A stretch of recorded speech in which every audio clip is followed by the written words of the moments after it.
like that. But as far as our team, she's part of our team, so it's not something that we kind of think about because all I know is her playing on our team. I've never played against her on, Duke before, but so since I've been here, she's just part of UConn. Hey, what do you see Duke as an opponent and what's important tomorrow? Yeah, they have two really good guards, Lexi Brown and Rebecca Greenwald, that we're going to have to really focus on and be ready to kind of know that they're going to get some good shots and they're going to be able to do what they normally do, but just really focus on King and Well, they have a third girl that has hit a fair number of threes and a good percentage of threes. So they really have, what I can see, 3 girls that are able to shoot from beyond the arc. Will that push you guys out right from the start to guard the perimeter, or do you kind of take a wait-and-see approach and see if they start hitting their shots first? We definitely like to push out and play that way in general, and we'll adjust as the game goes on. I'm sure Coach and CD, since it's our scout, will have more of a definitive answer of what we're specifically going to do to start off. So I don't necessarily know right now, but whenever we start, I'm sure we'll get out there and just play as aggressive as we can to start off. Brown set a program record for steals in here. Elena Baird had the record before, and like Elena, she can also score. What disrupts an offense more? A guard who's that good defensively, or maybe a post player who can defend and alter and block shots?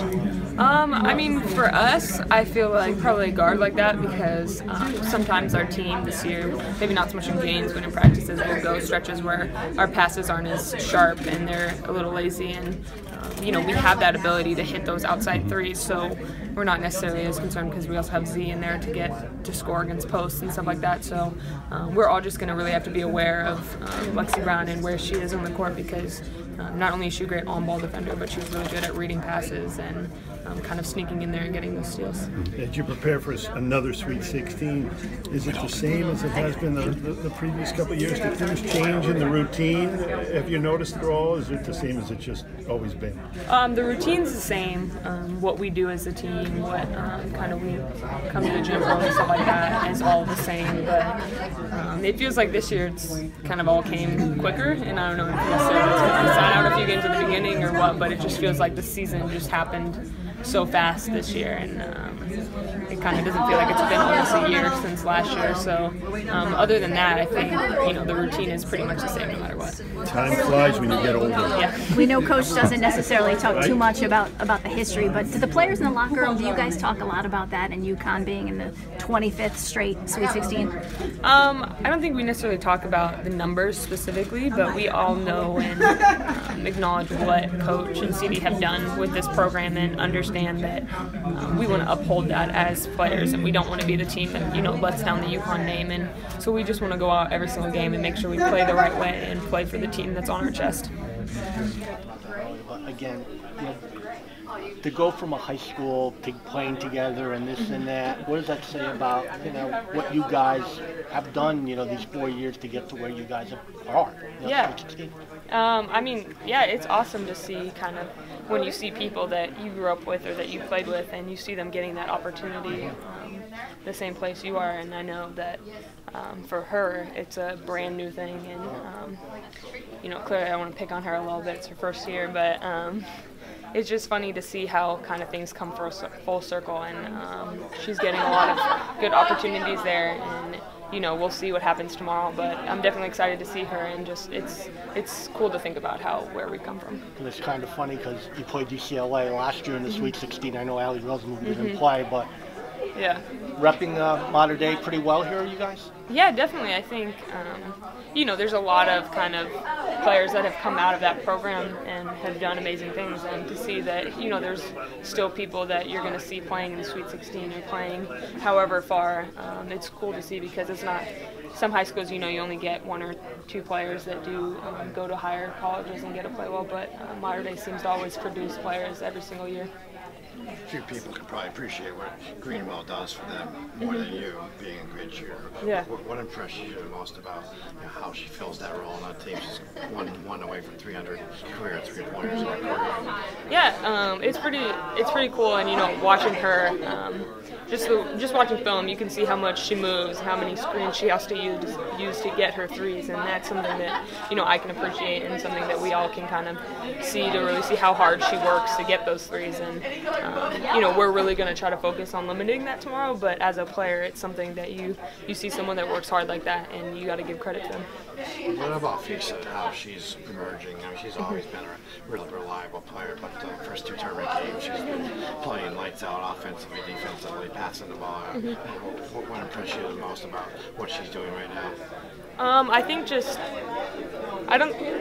bad to say, I think nothing really, because I expect that from her. And that's the crazy thing is, the way she plays is something that I've seen from her in practices, last year consistently, and every day. So I think she's going to have just as good of a game tomorrow, and if not a better game, because as the stakes get higher, we're all kind of really focused in, and she seems more focused in this year than last year, and she's playing well, and she's finishing everything she shoots, so I have confidence going in. When she shoots a shot, it's going to go in. How impressed are you with Azariah, how well she's handling this Duke reunion after having left there? She just seems very laid back, like she's not going to let it get to her. Yeah, definitely. I mean, I think, as a player and being someone on this team, she's part of UConn, and that's kind of the end of it for our team, and we understand that she's a part of this team, and this is a game that we're just going to have to play. But, for her, clearly there's some stuff there that's different for her, and, I think the biggest thing actually for her is she's playing in a Sweet 16, and she hasn't played in one since her freshman year, I think. So that's exciting for her, and that's awesome that we get a chance to have that many, new people each year. And we have a whole group of freshman class, but plus Batuli and even Crystal, I'd say, to really step up and really be able to experience this day. Do you expect her to handle it well, just because she has that great personality? Like, she's just going to move forward? Yeah, definitely. I don't think it'll face her. I think she'll play as well as she's been playing, if not better tomorrow. And I think, if she uses that as motivation, that'll be better for us. If not, I think she'll just play it as she's been playing every game this year. Has your personal season worked out the way you had hoped it would? I mean, it looks like you should be one of the top candidates, if not the leading candidate for a National Player of the Year. You feel like you've developed where you wanted to?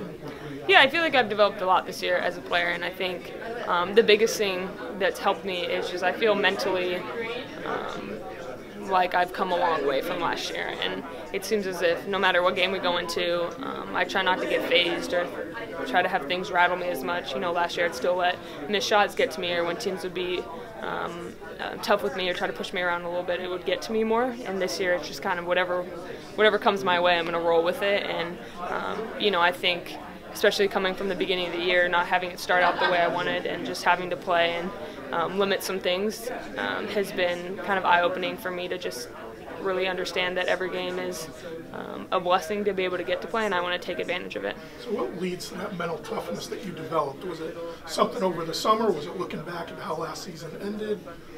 It was probably both. I think, last year kind of probably spurred me to understanding that I had to change kind of who I was and if I wanted to kind of go farther as a player. And just over the summer I really tried to get better and get more consistent, and I think that really kind of came into this year pretty well. Thanks. Can you talk about your evolution as a defender? I know that's one of the things you've wanted to work on and get better at. Now it seems you're out there taking charges almost every game.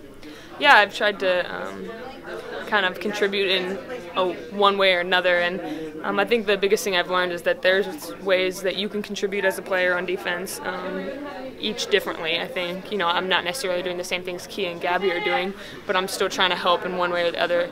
And I think my mindset has changed from freshman year, when I just didn't want to be a liability on defense, and now I want to be someone who contributes and helps. So I think just having that mindset and putting that pressure on myself to be able to help the team and know that I can do stuff to contribute.